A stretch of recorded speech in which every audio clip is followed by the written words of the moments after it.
Tapi begini Ustaz, kan kita juga pernah ngebahas bahwa sholat id itu di lapangan, Ya, bukan di masjid. Nah kalau misalnya di dekat rumah kita itu masjidnya ternyata sholat idnya di masjid, kita nyari yang sholat idnya di lapangan kan, ya, mau nggak mau bawa kendaraan. ya. Mana yang lebih abal tuh? Emang kita mau nggak mau, kan sama-sama ngejar sunnah nih.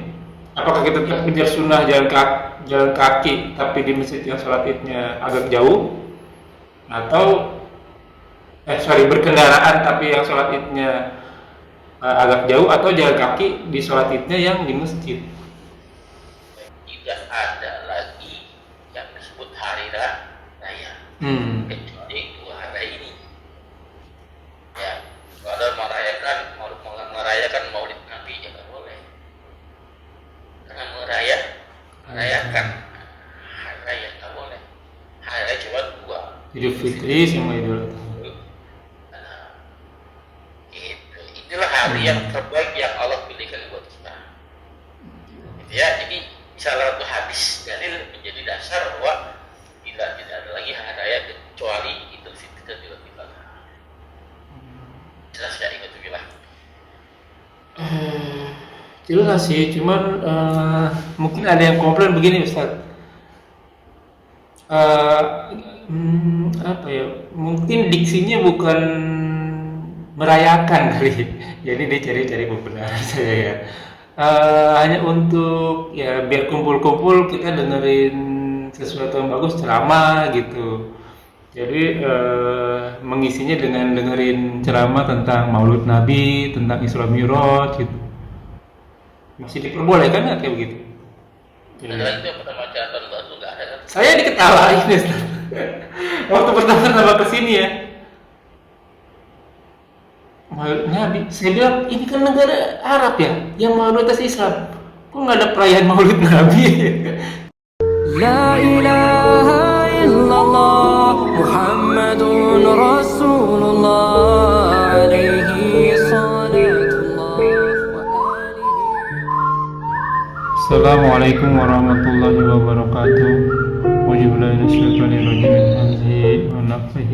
Bismillahirrahmanirrahim.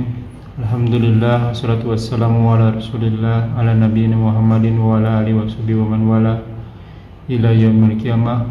Wala haula wala quwwata illa billah. Wajibillahi minasyaitonir rajim.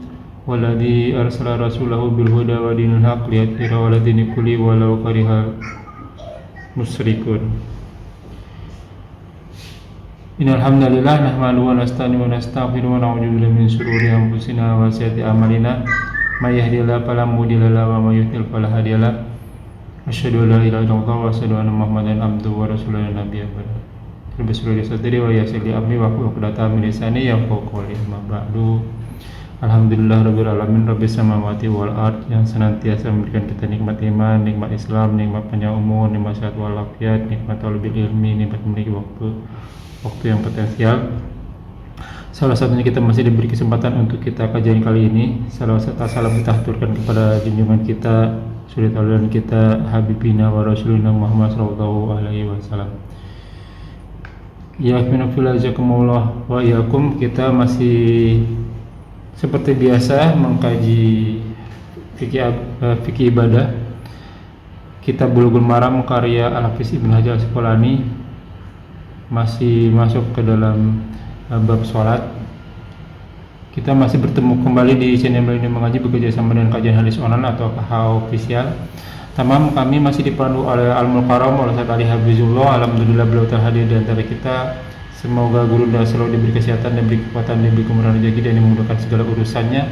Selanjutnya mari sama-sama kita simak kajian kita kali ini. Bila ada pertanyaan bisa ditanyakan di kolom komentar dan insya Allah akan ditanyakan dan dijawab pada kesempatan waktu yang tepat. Semoga berguna bagi Nuhufillah selaku talibul ilmi, penuntut ilmu, wabil khusus an al-fakir, dan tanpa berpanjang kata untuk waktu dan tepat kepada gurunda.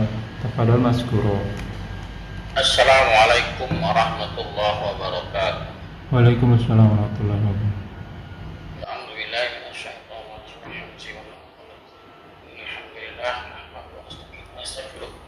Wa na'udzu billahi min shururi anfusina wa min sayyiati a'malina. May yahdihillahu fala mudilla lahu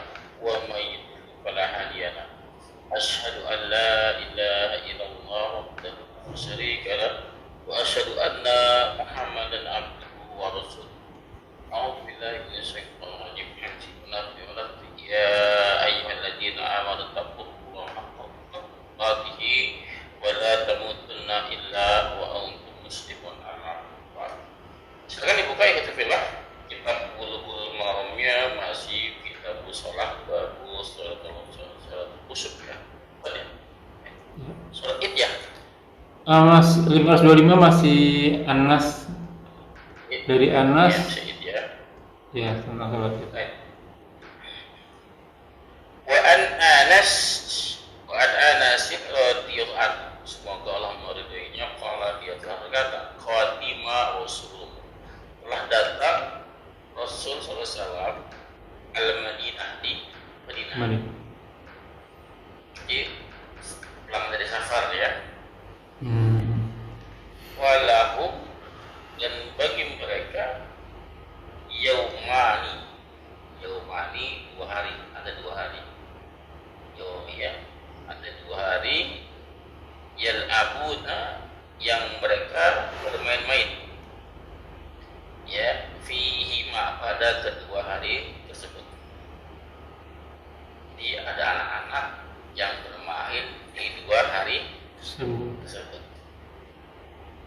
Faqala, lalu bersabda, qad abdalakum badal, ya sungguh abdalakum, ya telah menggantikan kalian, ya siapa?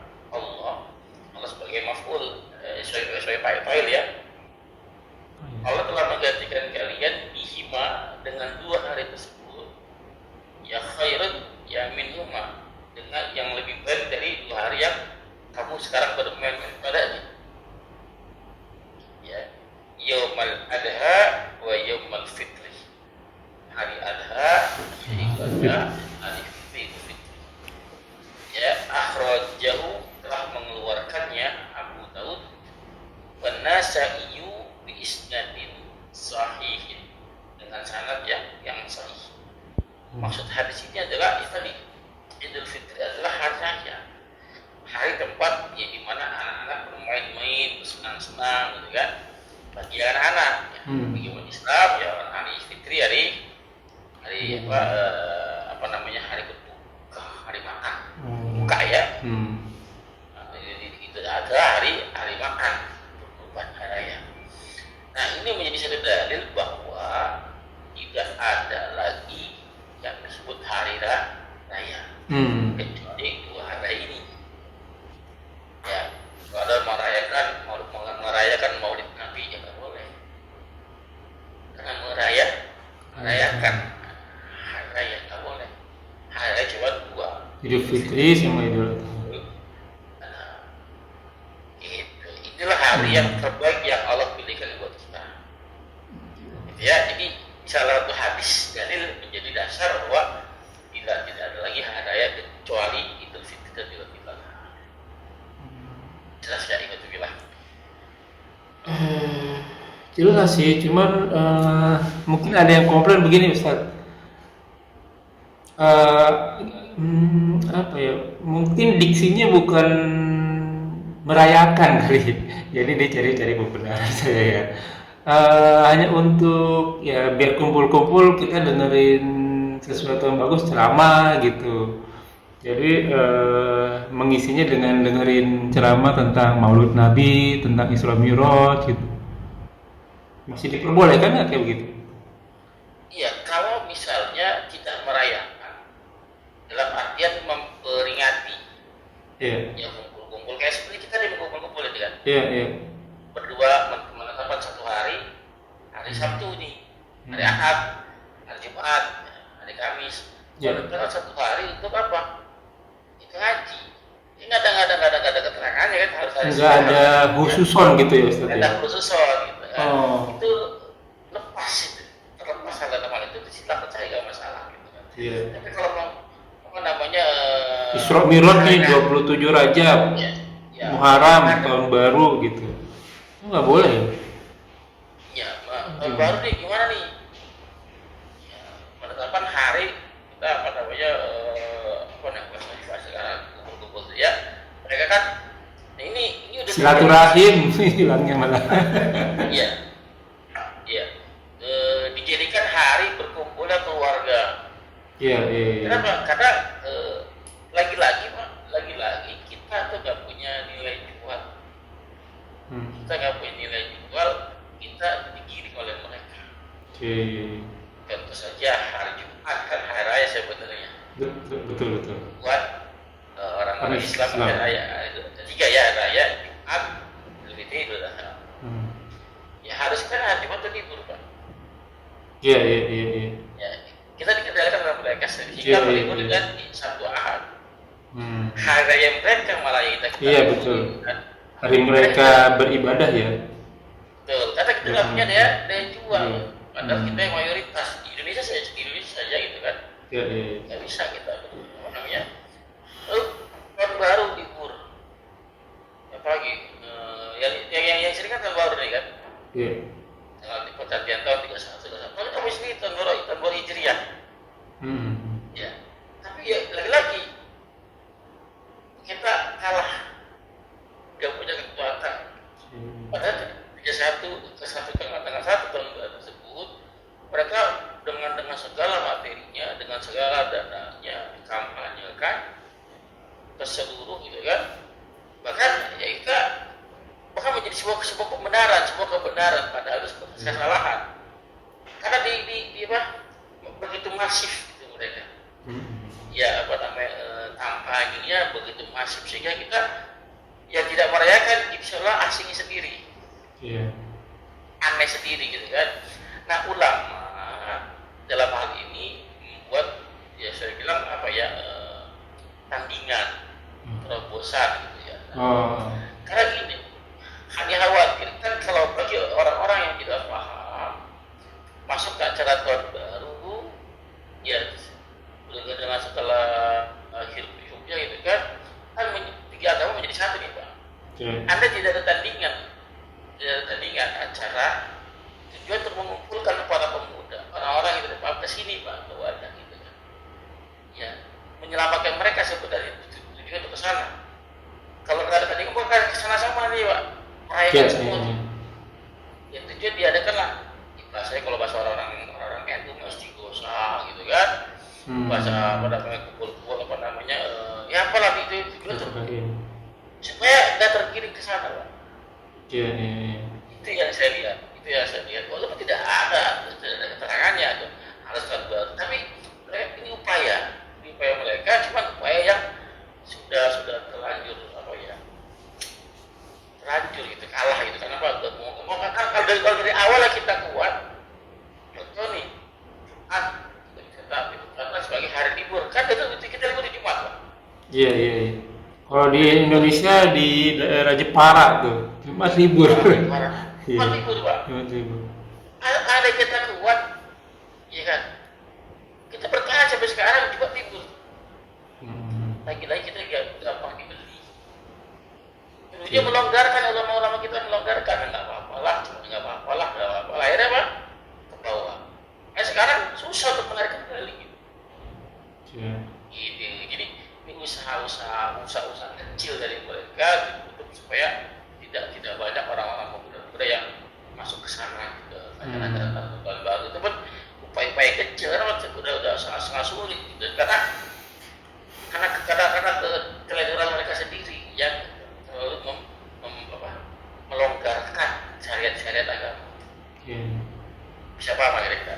Ya kebetulan memang saya kerja di negara Arab nih, Ustaz nih.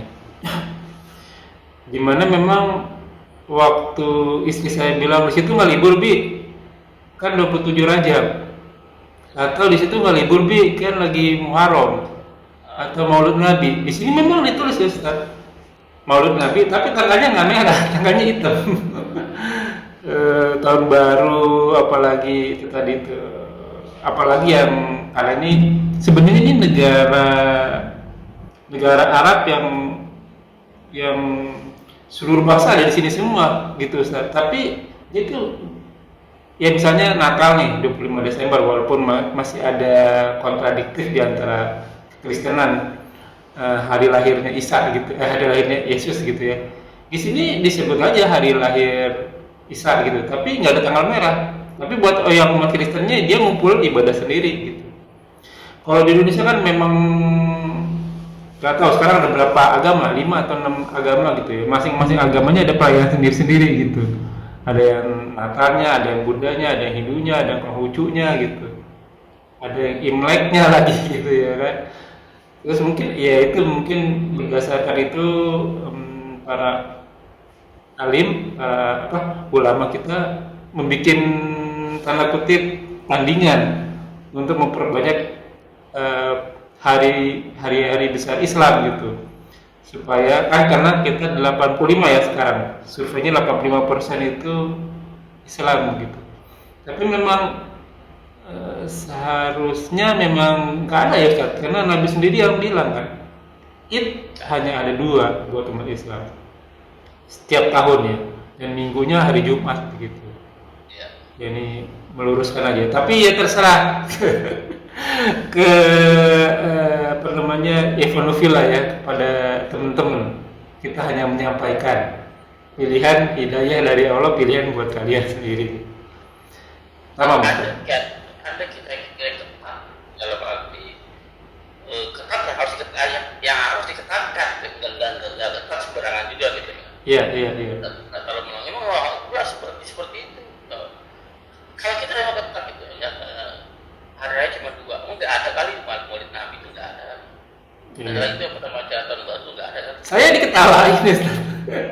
Waktu pertama kesini ya, Maulid Nabi, saya bilang ini kan negara Arab ya, yang mayoritas Islam, kok nggak ada perayaan Maulid Nabi?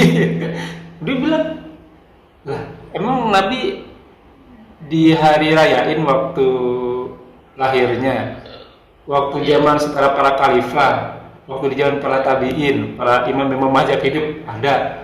Jangankan lahirnya, matinya yang haul ya, maaf ya nih teman-teman, juga nggak ada. Dia jadi malah bingung, antum kan negaranya mayoritas Islam, kok nggak Islam? Nah, saya jadi bingung, akhirnya saya belajar lagi ya. Kalau saya sih orangnya tolibil gitu, apa namanya, nuntut ilmu gitu. Mana yang benar ya, mana. Akhirnya ya balik lagi kan ke pelajaran di awal-awal Islam tuh bagaimana yang benar sampai 4 era tadi. Memang nggak ada sih sebenarnya di negara-negara seperti Arab Saudi, Qatar, UAE, pokoknya negara-negara Arab ya, itu memang nggak ada ya. Kitanya terlalu inovatif ya dalam beribadah. Ya inovatif, kreatif. Kalau disebut bid'ah alergi ya. Sebenarnya kan bid'ah sendiri inovatif ya. Tapi jangan di masalah ibadah inovatifnya gitu ya. Ibadah nggak boleh ngarang-ngarang, nggak boleh menambahin, nggak boleh mengurangi. Iya. Kalau ibadah yang makdo itu ya. Kalau dia dimat salah gitu. Ini sudah ada jelas dari dia. Iya, jelas ini dia. Clear Kalau banget. saya tanya berapa kali saya tanya tuh, gimana saya sudah berlaku kuat Maulid Nabi? Tidak. Kalau saya jelas, gimana? Tapi tidak ada. Jadi kalau gurunya saya saklek. Maulid tidak. Selesai, gak ada bahasan. Jelas ya? Jelas. Ya terserah buat teman-teman lah. Ini kita hanya memperjelas hadisnya aja. Cukup pemahamannya. Iya. Ada di hadis 525 di Bulughul Maram dari Anas. Nah, baca sendiri deh kalau nggak percaya. Nanti saya screenshot, saya taruh deh. Biar clear sekalian. Hadis riwayat Abu Dawud. Wa'an Ali radhiyallahu anhu semoga meridhoinya qala berkata minas sunnah, bagian dari sunnah, termasuk sunnah ya. Sunnah secara apa ya Pak? Secara hukum apa secara ilmu hadis apa secara fikih ya. Minas sunnah Ilmu hadis bagian ya. dari sunnah. Ya sunnah kalau berhukum fikih ya sunnah itu dikerjakan pahala, tinggalkan tidak apa-apa. Dikerjakan ya rugi berarti kalau nggak dikerjakan. Rugi. Iya. Itu kalau secara definisi fikih. Oh. Ya kalau definisi ilmu hadis sunnah itu ya semua pekerjaan Nabi, sunnah Nabi bisa jadi wajib, bisa jadi haram. Oke. Ya kan? Itu sholat 5 waktu pun sunnah Nabi itu Pak. Ya kan? Artinya perbuatan Nabi. Iya betul. Ya, perbuatan Nabi. Iya. Bagian dari sunnah yakhruju ilal Eid ngasiyah. masih masih ya masa itu berjalannya jalan keluar dari menuju ya keluar menuju it berjalan kaki ya termasuk sunnah bagian dari sunnah ya karena tamu Pak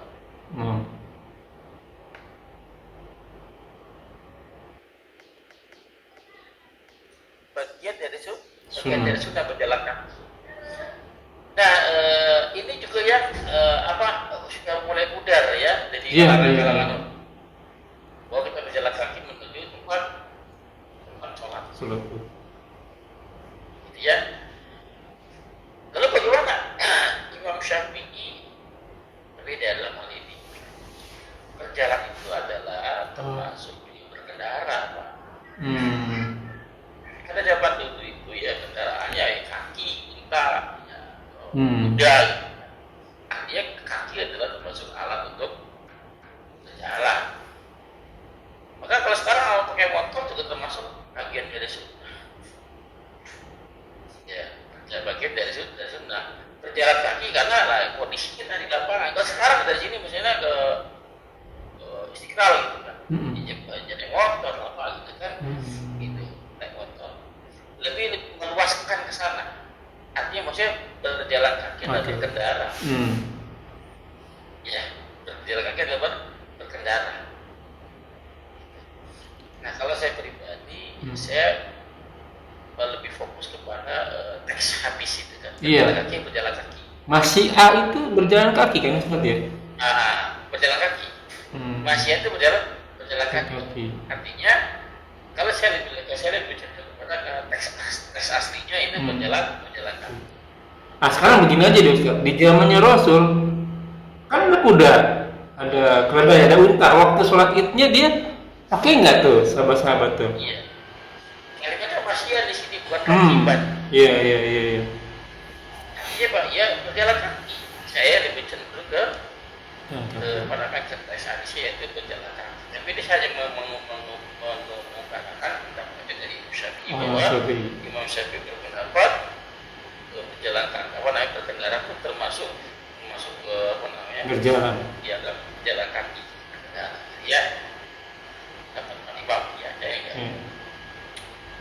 Jelas? Sebelumnya kita kan pernah bahas tentang sholat Jumat ya Ustaz. Di sholat Jumat salah satunya memang sunnahnya berjalan kaki ke masjid. Ya. Waktu itu kita juga bertanya, di zaman Rasul juga ada unta, ada keledai, ada kuda. Ya. Dan sahabat jalan kaki. Ya. Bahkan sempat viral tuh ada orang tua yang mau ke masjid disamperin sama anak muda, ini anak-anak juga nih. Waktu mau dideketin, Bapak ikut saya aja ke masjid pas sholat Jumat. Dia maunya jalan kaki karena dia bilang sunnahnya begitu. Nah itu saya tarik ke sini tadi nih. Jadi masih sebenarnya memang kan jalan kaki berarti. Tapi begini Ustaz, kan kita juga pernah ngebahas bahwa sholat id itu di lapangan, bukan di masjid. Nah kalau misalnya di dekat rumah kita itu masjidnya ternyata sholat idnya di masjid, kita nyari yang sholat idnya di lapangan kan, mau nggak mau bawa kendaraan. Mana yang lebih abdal tuh? Emang kita mau nggak mau kan sama-sama ngejar sunnah nih. Apakah kita tetap ngejar sunnah jalan kaki tapi di masjid yang sholat idnya agak jauh, atau berkendaraan tapi yang sholat idnya agak jauh, atau jalan kaki di sholat idnya yang di masjid? Maka poinnya adalah rumah besar itu. Ya. Rumah besar itu sholat id. Sholat id, ya. Oh, oke. Berarti. Ya. Maka sholat idnya nih kan ada aturan mainnya di situ. Iya. Sholat id adalah harus di lapangan. Iya. Kalau udah di lapangan, maka kalau misalnya sholat idnya di masjid dengan kendaraan atau dengan berjalan kaki, nggak ada faedahnya lagi nih Pak. Karena rumah besarnya sudah memenuhi syarat lah ya. Sholat itu di lapangan. Dari rumah besar itu. Hadis yang mereka gunakan dari sholat itu, pernah kok sholat id di masjid. Oh iya. Hujan. Iya, nanti di berikutnya. Ya.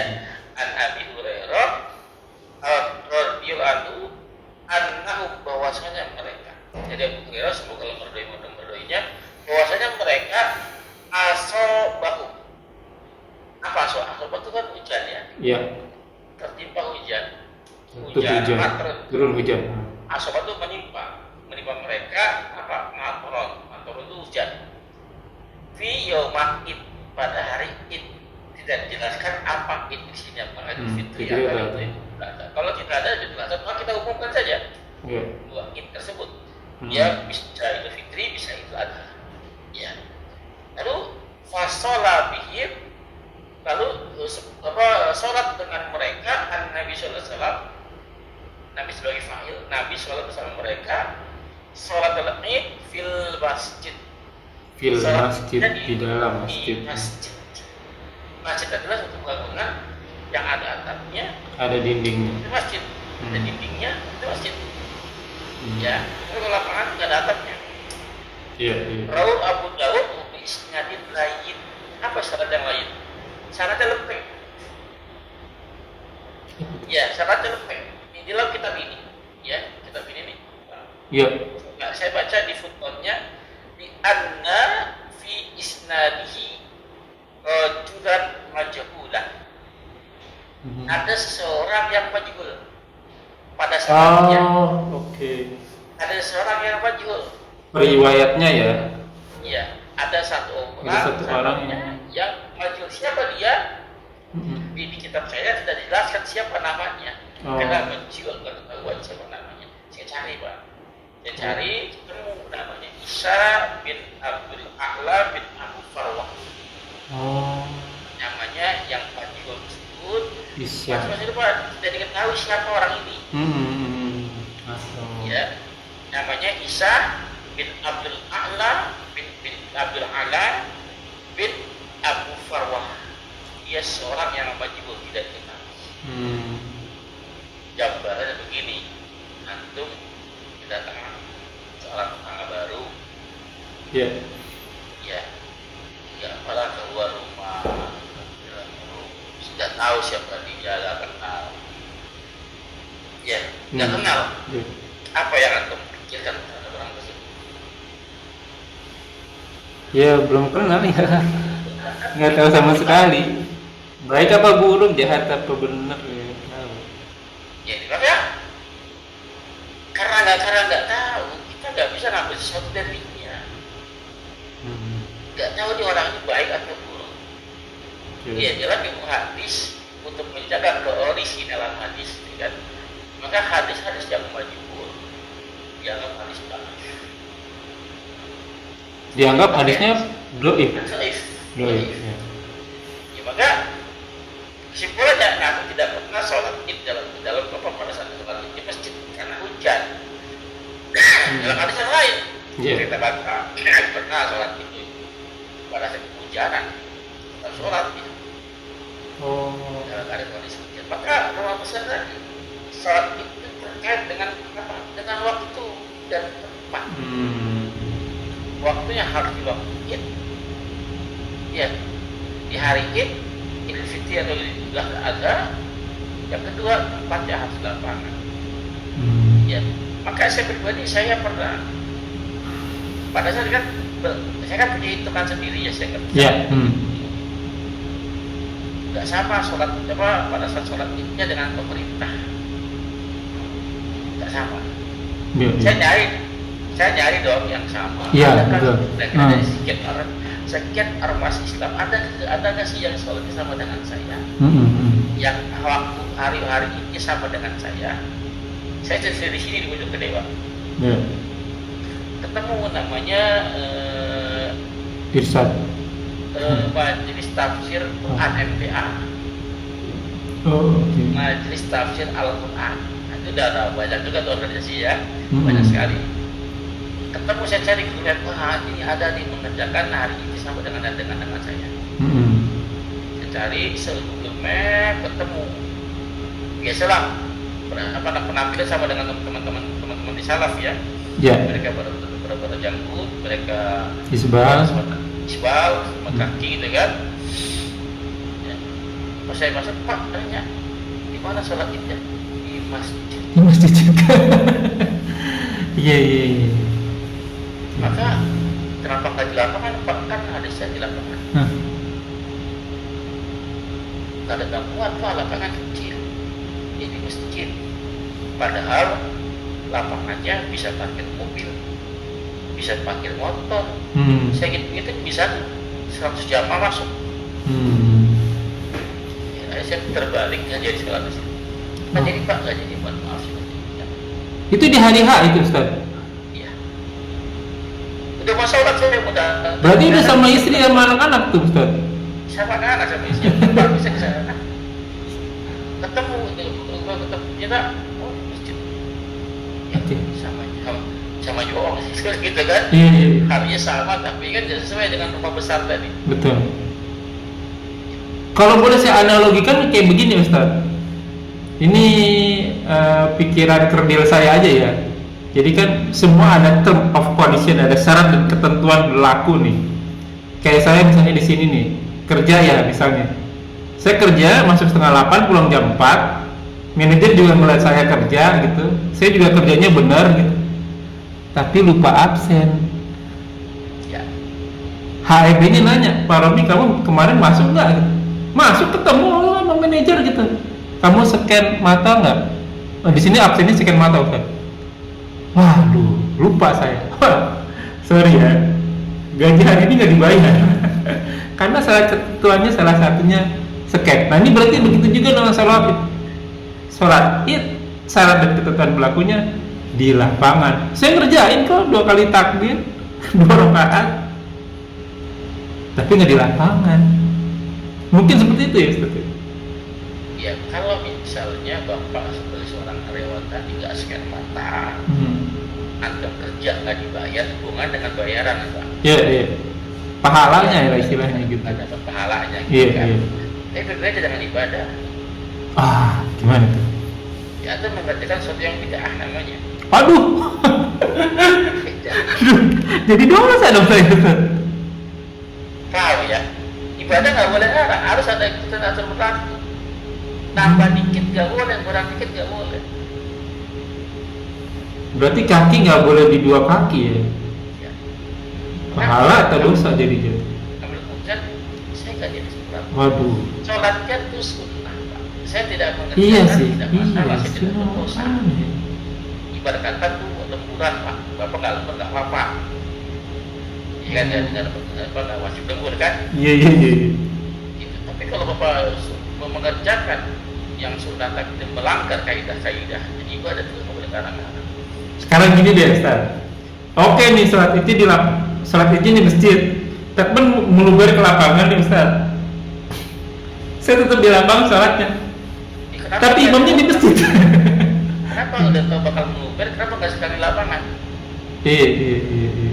Dasarnya apa dulu itu? Ini kan dia penetapan awal dasarnya di masjid bukan di lapangan. Iya, iya, iya. Nabi itu di Masjid Nabawi itu Pak ada namanya apa namanya buat Podium. Pak. Podium. Kalau Jumat taruh di Masjid Nabawi. Pada saat itu pindahin Pak. Itu keluar ya? Pindahin. Kenapa harus pindahin? Kenapa nggak di Masjid aja sih? Effort ya, ada usaha ya untuk ngejar si term of condition tadi ya, syarat dan ketentuan tadi. Iya. Memang sholat harus di lapangan. Lapangan. Sampai-sampai sahabat harus bawa podium keluar yang nggak ringan lah itu mah. Nanti ada lagi sholat di Istisqa tuh Pak. Lapangan juga. Lapangan juga, iya. Kita hujan. Itu dipindahin Pak. Ada yang sholat itu di dalam itu boleh, ada ketenangan kalau. Oh, oke. Nggak boleh. Tapi sholat itu nggak bisa. Oke, nanti kita belajar di sholatnya. Karena di sini tadi saya mau nanya sholat tentang hujan juga waktu di sini saya pernah ngerjainnya di dalam masjid tuh. Imamnya ngumumin setelah sholat isya gitu. Tapi kok di masjid ya? Ternyata nggak seperti sekeras sholat id ya yang harus dilakukan. Oke. Sholat itu termasuk bid'ah. Iya benar ya. Iya.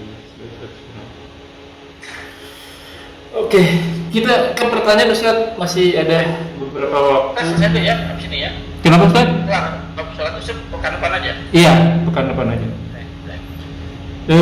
Pertanyaannya ini Ustaz.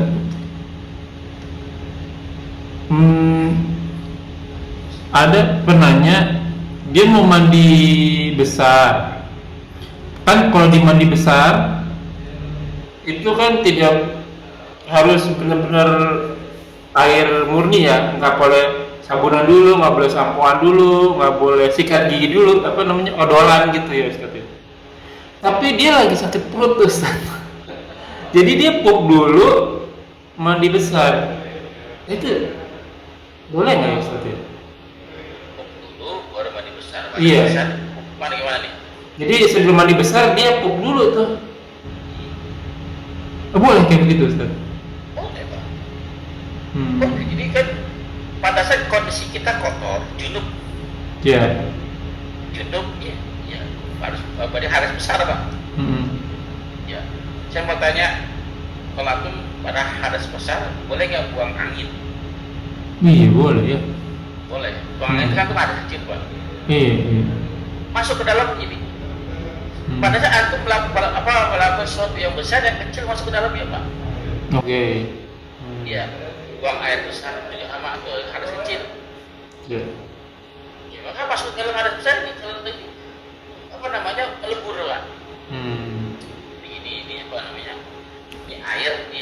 Iya. Enggak ada ya. Ya, nah segitu Ustaz. Ya. Saya masukkan lagi air lagi Pak satu Oh iya. satu tetes. Hmm. Yang itu ya kita ini kan satu gelas ini kan. Karena masuk dulu ke yang besar tersebut. Ya. Masuk pakai yang besar tersebut. Tapi waktu ngebersihinnya, maaf Ustaz, ngebersihinnya nggak boleh pakai sabun ya? Kan soalnya belum mandi besar. Kan belum mandi Pak. Oh belum mulai. Belum mulai kan. Oh aduh mantap nih, baru tahu lagi saya. Belum mulai pada saat masih penjunub buang air dulu. Selesai ya istrinya dibersihkan. Udah selesai semua, baru mandi. Jadi sebelum mulai mandi kita boleh sabunan. Jauh sebelum mandi ya. Misalnya Nggak masalah. makan terus cuci tangan kan tuh pakai sabun tuh biasanya. Oh. Tapi waktu mulainya itu memang nggak boleh pakai bahan kimia yang lain ya. Jadi gini ya, dipahami dulu ya. Air itu suci Ya. di bab pertama. Hmm. Di bab pertama Bab taharah. bab tohara. Air itu suci al-ma'u. Oh iya. Air itu suci la yunajis syai'un. Tidak bisa menajiskannya sesuatu apapun ila kecuali tadi ya apa yang berubah bau, warna dan rasa. Ya, saya mau tanya, air itu suci. Kita bisa menajiskan oleh sesuatu apapun. Saya mau tanya, sesuatu itu apa Pak? Kan tidak jelas nih. Iya. Tidak jelas sih, sesuatu itu apa yang Anda paham? Ya, saya mikirnya sesuatu zat yang lain selain dari air. Sesuatu itu najis, sesuatu yang najis Pak. Ya, sesuatu yang najis. Oke. Jadi air itu tidak bisa dinajiskan kecuali dengan yang najis itu saja. Betul. Iya. Jadi sesuatu itu kita simpulkan sesuatu yang najis. Contoh, di baju Iya. bersih, bisa nggak tuh sholat? Baju bersih bisa nggak buat sholat? Bisa. Kena oli Pak, boleh nggak? Kena oli nggak apa-apa kan, bukan najis. Kena ingus Pak, boleh nggak tuh sholat? Masih boleh, nggak najis. Kena kentang, boleh nggak tuh sholat? Boleh masih boleh. Kena setetes kencing, boleh nggak tuh sholat? Wah, ini nggak boleh nih, harus dibersihin dulu. Berarti Ada najis. yang najis bukan yang kencing kan? Baju. Madi, wadi, ya darah Haid ya. Ya, maka sesuatu yang najis itu yang bisa menajis sesuatu. Hanya yang najis yang bisa menajiskan. Ya betul. Oli nggak najis, makanya nggak bisa menajiskan. Berarti sabun, sampo, odol tadi juga Tidak menajiskan. Hanya benda-benda yang najis yang bisa menajiskan. Ya. Itu kalau bendanya padat, Pak, berbentuk baju, kain, berbentuk benda padat. Iya. Beda dengan cair. Kalau antum kemasukan benda cair, kalimat tadi air itu suci, tidak bisa menajis apapun, nggak bisa, kecuali benda yang najis, air tersebut kemasukan benda yang najis, dan benda najis tersebut merubah airnya, merubah warnanya, merubah rasanya, merubah baunya menjadi rasa suci.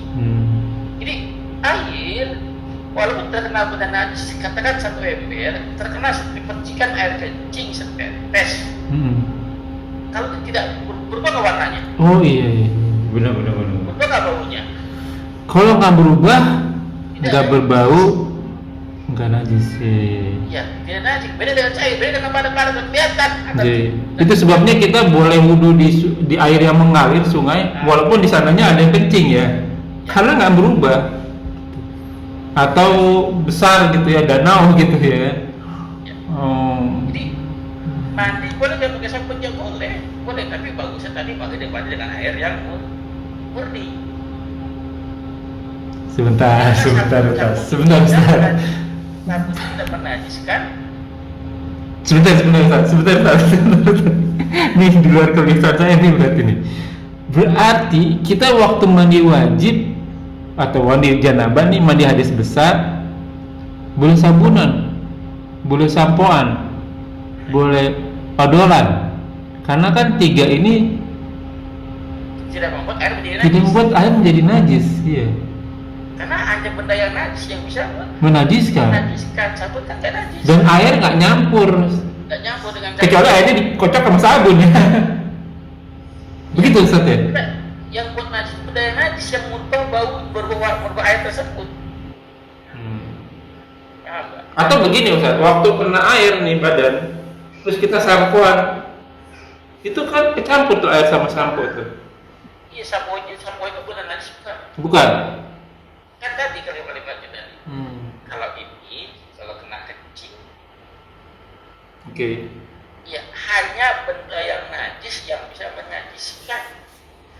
Kalau kena sabun akan jadi najis? Enggak. Tidak kan? Kena oleh jadi najis? Enggak kan? Enggak. Kalau kena kencing sedikit saja najis juga. Ya. Ya kan? Tapi beda dengan air. Poin pertamanya hanya benda yang najis yang bisa menajiskan. Selain benda yang tidak benda yang najis, maka tidak bisa menajiskan. Sabun, mori, apapun itu namanya tidak bisa menajiskan karena memang nggak najis. Ya, tapi saya pribadi kalau mandi dulu tambah sabun.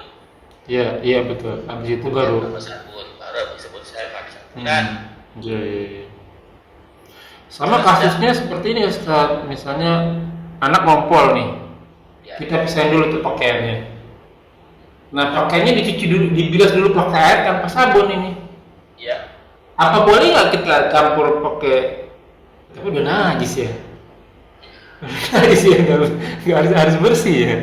Oh ya, itu sebabnya waktu dibilas harus pakai air bersih ya. Iya.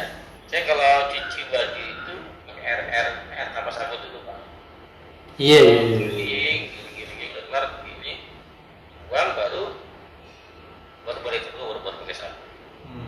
Saya teringat lagi waktu hadis tentang taharah tadi tuh Ustaz. Rasulullah itu kan waktu mandinya dia bersihin dulu kemaluannya ya. Waktu itu memang nggak ada sabun, dia pakai istilahnya kayak tanah gitu ya. Gosok-gosok ke dinding. Karena si tanah tadi bukan sesuatu yang najis ya. Pun begitu berarti, waduh ini saya takut salah. Tapi memang sebaiknya ya pure air dulu sampai bersih untuk ambil aman ya, kita ibadah kan cari kehati-hatian. Setelah itu saya pribadi begitu. Saya mandi dulu tanpa sampo. Setelah selesai, saya mau mandi sabunan, mau sampoan terserah. Selesaikan dulu tuh pengadasnya. Ustaz, sebenarnya saya udah mau berhenti, tapi ini ada satu lagi ini di luar konteks ini Ustaz, ada pertanyaan dari netizen juga. Dia dapat uang warisan, bukan uang warisan ya, pokoknya dia dapat apapun lah, dapat sesuatu gitu. Dia punya dua punya kerabat dekat, yang satu itu kakak kandungnya juga udah nikah. Satu lagi ibu tiri. Walaupun ibu tiri ini punya anak-anak juga gitu. Nah, si adik atau ya dia adik sih jatuhnya. Si adik ini punya kelebihan uang. Itu sebaiknya dikasih ke ibu tiri atau ke kakak kandung. Gitu.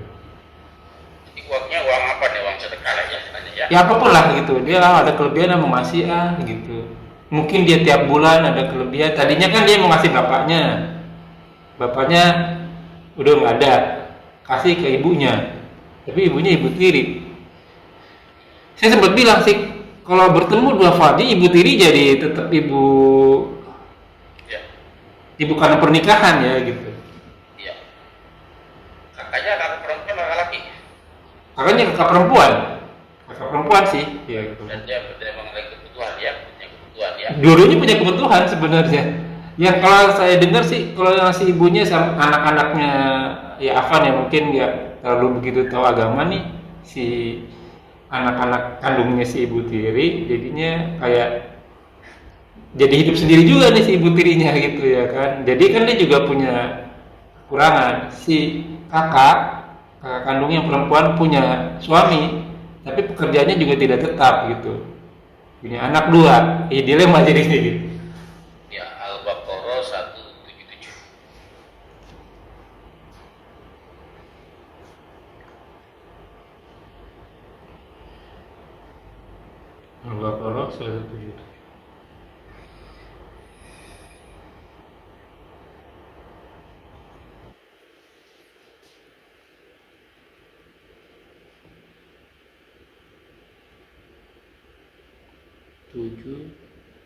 tujuh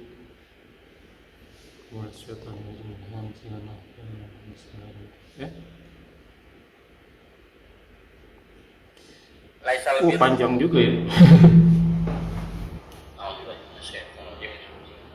Laisal biro antuwalu aku kibala Masjidil Haram. Ya. Kibala pada masih kalau maghrib. Ke maghrib ya. Ya. Jadi bukanlah kebaikan itu menghadapkan wajahmu ke timur atau ke barat. Itu bukan kebaikan. Itu bukan kebaikan pada saat ini tentang orang pada mengklaim kiblat saya yang terbaik Yahudi dengan yang terbaik. Pada saat pemindah kiblat ke Masjidil Haram, kenapa itu? Ini yang terbaik. Kebaikan itu bukan memperdebatkan barat atau timur, timur dan barat bukan. Kalau sekarang mazhab A, mazhab B bukan. Iya. Orang yang ada si A, ada si B bukan. Pendapat A, pendapat B bukan. Itu bukan kebaikan. Kebaikan itu adalah satu man amana billah wal yaumil akhir. Kebaikan adalah ya beriman kepada Allah.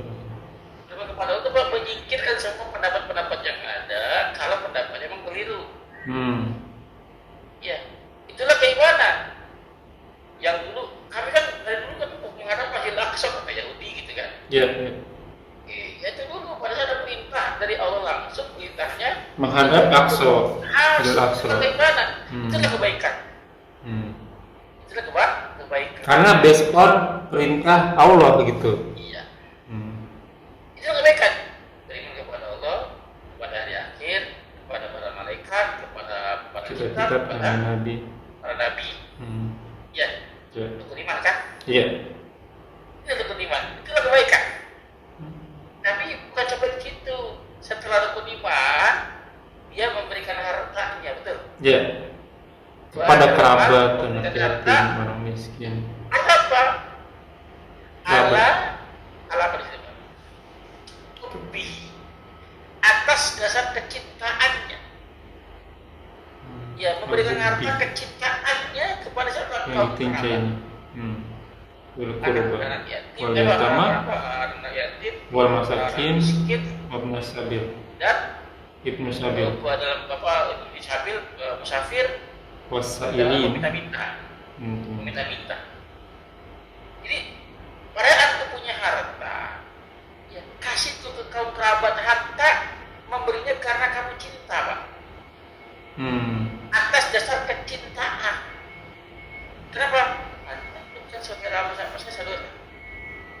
Umat Islam seperti itu bukan?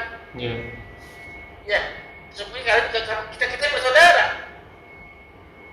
Iya kan? Maka kata Nabi tidak beriman kalau kamu tidak mencintai saudaramu seperti mencintai dirimu sendiri. Iya. Nah, ya. Artinya apa? Yang namanya kebaikan itu memberikan harta yang dicintainya kepada kaum kerabatnya dulu. Memberikannya karena dasar cinta, Pak. So, apa sih definisi memberikan karena dasar cinta itu? Apa, Pak? Memberikan yang terbaik kan? Iya. Apa itu yang terbaik kan? Ya, apa aja? Sampai Apa definisinya apa? Memberinya dengan yang terbaik, kualitas nomor 1. oh, iya. Saya mau tanya, antum mau nggak kasih barang second? Ya nggak mau sih sebenarnya. Kalau rumah mau ya, kalau rumah mau ya. Harus dikasih ya. Iya. Kalau yang gede-gede ya nggak apa-apa ya.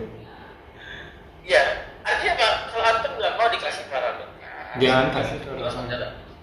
saudara antum pasti nggak mau juga. Perlakuan orang lain seperti kamu melakukan dirimu sendiri. Ya, kita berbeda satu karena kecintaan. Berikan sesuatu yang terbaik, seperti memperlakukan diri kita sendiri.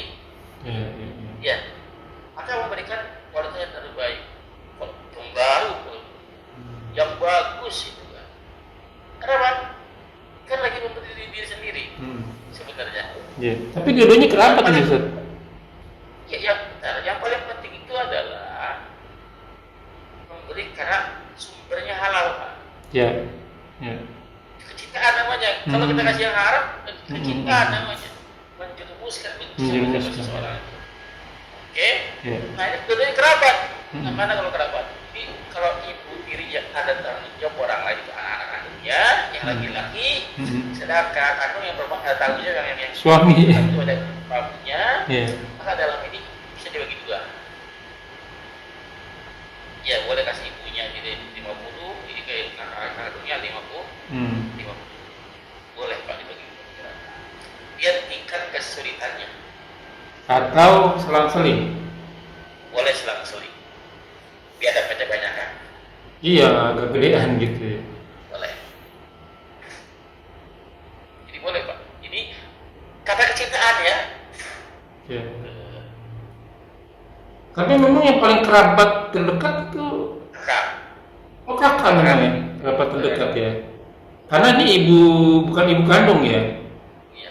Pada saat kakaknya berpisah dari suaminya, maka tanggung jawab kepada anak laki-lakinya, adik atau kakaknya, abangnya. Tapi kalau ibunya bercerai, apa bapak kita? Itu ada anaknya gitu kan? Iya, iya, Kita betul. tanggung sendiri. Walinya Oh, iya, benar. Walinya bukan keluarga kita. Iya, iya. Walinya itu anak-anak laki-lakinya. Beda kalau itu ibu kandung. Oke. Beda lagi. Oke, sampai di sini dulu Ustaz. Syukur jazakallahu khair ya wa jazakumullahu wa yakum. Semoga apa yang kita bahas menjadi ladang amal buat kita. Semoga majelis ini diberkahi. Semoga amal yang kita kerjakan dan yang akan kita kerjakan diterima oleh Allah Subhanahu wa taala menjadi ladang amal kita di akhirat kelak. Wa qul haqqu rabbikum wa man syaa yu'min wa man syaa yakfur. Semua benda datangnya dari Allah. Barang siapa yang beriman silakan beriman, barang siapa yang kafir silakan kafir. Semua akan dimintai tanggung jawabnya. Semua ada expiry date-nya, ada masa berlakunya. Kuluman aliyafan semua akan binasa. Sabda Rasul kita, umatku tidak jauh dari 60-70 tahun saja istilah berdiri kita sebelum kita dihisap olehnya. Semoga segala kesalahan kita dimaafkan, diampuni dan diganti pahala yang melipat ibadatkan dengan maha murahnya. Wallahu a'lam bishawab. Kita tutup dengan laporan majelis. Subhanakallahumma wa bihamdika asyhadu an la ilaha illa anta astaghfiruka wa atubu ilaik. Wa akhiru da'wana walhamdulillahirabbil alamin wa billahi taufiq wal hidayah. Wassalamualaikum warahmatullahi wabarakatuh. La ilaha illallah Muhammadur Kalau kita jumpa lagi nanti jam berapa ya Ustaz ya? Ntar kita berkabar lagi. Syukur ya, jazakallahu khairan Ustaz. Izinillah. Assalamualaikum.